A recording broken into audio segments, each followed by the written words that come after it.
been a supporter of slots. As I told you, I grew up in North Beach, Maryland. North Beach is a little town over in Calvert County, right on the bay. We had drunks and motorcycles 3 months out of the year, and it paid for the operation of the town. There were a couple motels, but nobody really stayed there for any length of time. And there was lots of bars. You can find this in the history, our own history. But for those 600 of us that live in this town, the revenue from the slot machines paid for, among other things, our school. It actually built the original, not the original, hospital that my brother was born in, because that's now the sheriff's department, I think. But it built the first brick hospital in Calvert County, and paid for a whole lot of things. You could find 1 or 2 slots at the Surrey Inn, and you could find them down at Mall Brown. But North Beach in Calvert County was the site, and Chesapeake Beach, for slot machines.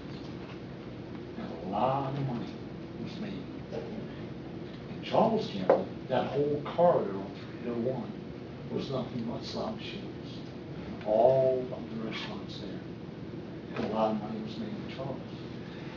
And in fact, a name not unfamiliar to a lot of you, J. Frank Raley, who was in the legislature at the time, helped to purge slots out of the state because they were causing problems.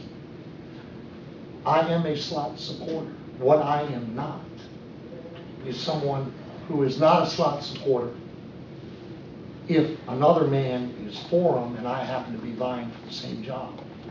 And then I get that job, and then, oh, no, I'm for them. I don't play that. I never have, and I never will.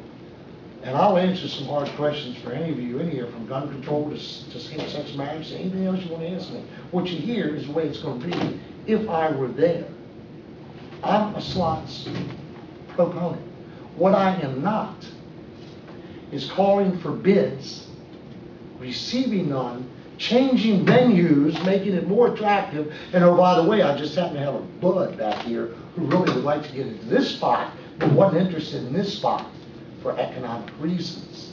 They started off at 5 racetracks. After all, what are slots going to do? Fund education, shore up the general fund, and save a faltering $2 billion industry known as the horse industry. The breeders, the farms, the trainers, the jockeys, the farmer who grows the feed, the walkers. It's a $2 billion industry, but that's who we're going to save. So where are we going to put them? Around the mills. A lot of horses out there. A lot of ponies to bet on at Arundel Mills. You understand? I'm opposed to bait and switch. Put the slot machines at the racetracks so that when you go there to gamble on the ponies, you'll also drop a few dollars here in the slots. Or actually, when you go to play the slots at the racetrack, you might see the ponies running. But either way, they're where they belong. So, what about slots in Baltimore? Terrible idea. Absolutely terrible idea for a lot of obvious reasons. Baltimore economically is depressed, and we know it. There are whole neighborhoods that are boarded up.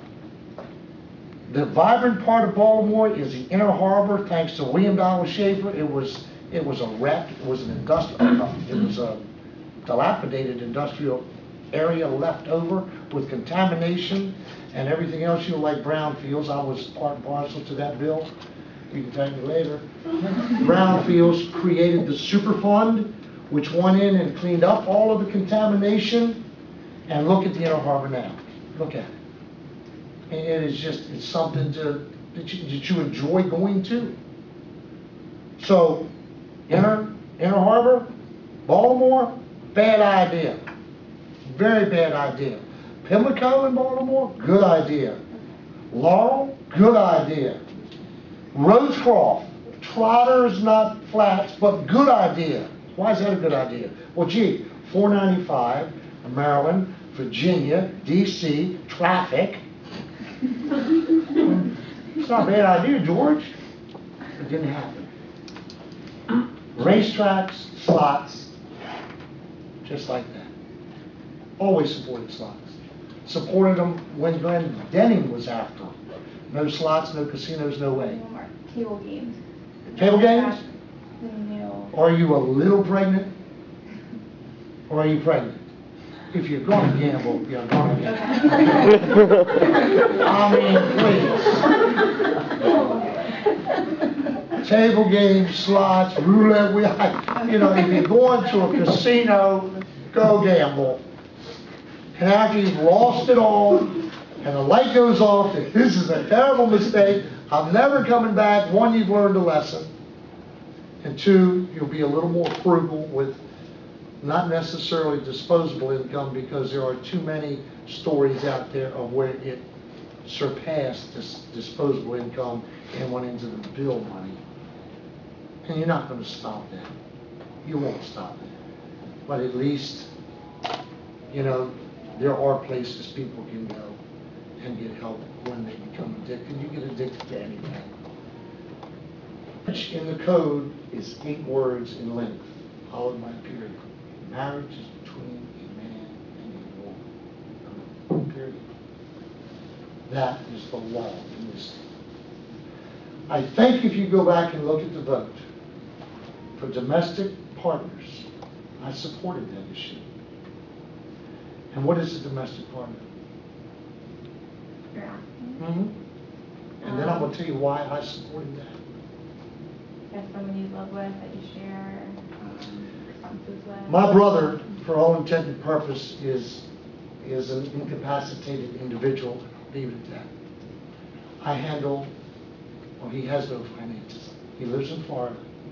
I pay all of his bills and have for years. The electric bill comes to me, the phone bill comes to me, the insurance comes to me, for car, for the mobile home that he's in. Every bill he has comes to me.